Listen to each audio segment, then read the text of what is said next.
નમસ્કાર મિત્રો, ફરી વખત આપનું સ્વાગત છે અમારા યુટ્યુબ ચેનલ પર, જેનું નામ છે ટેક ટુ ગુજ. આજના વિડીયોમાં આપણે વિદ્યાર્થીઓને બાઇક ખરીદવા માટે સહાય આપવામાં આવે છે તેના વિશે ચર્ચા કરીશું. વિડીયો શરૂ કરીએ તે પહેલાં મિત્રો આપણે જણાવી દઉં કે જો આપ પહેલી વખત અમારા ચેનલ પર આવ્યા છો તો ચેનલને સબસ્ક્રાઇબ કરી દો, સાથે તમામ વિદ્યાર્થીઓને આ વિડીયો શેર કરી દો. વધુ સમય ન લેતા ચાલો વિડીયોની શરૂઆત કરીએ. વિદ્યાર્થી મિત્રો, ઇલેક્ટ્રિક બાઇક ખરીદવા માટે સરકાર દ્વારા ₹12,000 સુધીની સહાય આપવામાં આવે છે. એટલે કે બેટરી સંચાલિત દ્વિચક્રીય વાહન ખરીદવા માટે સરકાર દ્વારા સહાય આપવામાં આવે છે. સૌથી પહેલાં આપણે જાણી લઈએ આ યોજનાનો લાભ કયા ધોરણના વિદ્યાર્થીઓ લઈ શકે છે.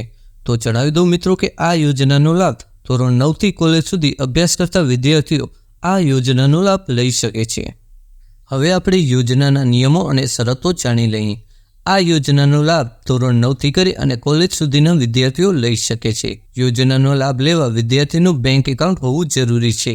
આવક મર્યાદામાં કોઈ નિયમ રાખેલ નથી, એટલે કે આ યોજનાનો લાભ તમામ પ્રકારના વિદ્યાર્થીઓ લઈ શકે છે. ત્યારબાદ આપણે જાણી લઈએ યોજનાનો લાભ કઈ જગ્યાએથી લઈ શકાય છે. તો જણાવી દઉં મિત્રો કે યોજનાનો લાભ જેડા દ્વારા અધિકૃત ડીલર પાસેથી લઈ શકાય છે, જે ગુજરાત ઉર્જા વિકાસ એજન્સી દ્વારા સંચાલિત કરવામાં આવે છે, જેની ઓફિશિયલ વેબસાઇટ અને ડીલર લિસ્ટની લિંક આપણે ડિસ્ક્રિપ્શન બોક્સમાં મળી જશે. સાથે જ હેલ્પલાઇન નંબર પણ આપેલા છે, જ્યાંથી તમે કોલ કરી વધુ માહિતી મેળવી શકો છો. હવે આપણે દસ્તાવેજોની યાદી જાણી લઈએ, એટલે કે આ યોજનાનો લાભ લેવા કયા કયા દસ્તાવેજોની જરૂર રહેશે તેની માહિતી મેળવી લઈએ. વિદ્યાર્થીનું આધાર કાર્ડ, બોનોફાઇડ સર્ટિફિકેટ, છેલ્લે પાસ કરેલ ધોરણની માર્કશીટ, જાતિનો દાખલો જો લાગુ પડતો હોય તો, સાથે જ સ્વપ્રમાણિત કરેલ લાયસન્સની નકલ.